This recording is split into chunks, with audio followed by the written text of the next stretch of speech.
பெருந்தலைவர் காமராஜர் அவர்கள் 1957ஆம் ஆண்டு முதல் 8 ஆண்டுகள் தமிழக முதல்வராகவும் தமிழ்நாடு காங்கிரஸ் கமிட்டி தலைவராகவும் பதவி வகித்துள்ளார். அப்போதும் அவர் வெறும் 250 ரூபாய் வாடகை வீட்டில் தான் வசித்தார். காமராஜரின் தாயார் சிவகாமி அம்மாள் மகனை காண வேண்டும் என்ற ஆவலில் சென்னைக்கு வந்தார்.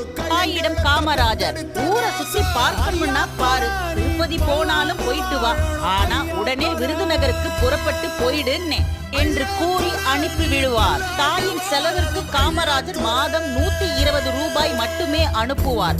அதுவும் பொட்டிக்கடை தனுஷ்கோடி நாடார் கடைக்குத்தான் அனுப்புவார். இந்த பணத்தில் கரண்ட் பில்லும் தண்ணீர் வரியும் கட்டி கொள்ள வேண்டும். காமராஜர் சென்னையில் இருந்த காலங்களில் சிவகாமி அம்மாள் சென்னைக்கு வந்தது மொத்தம் 5 தடவை தான்.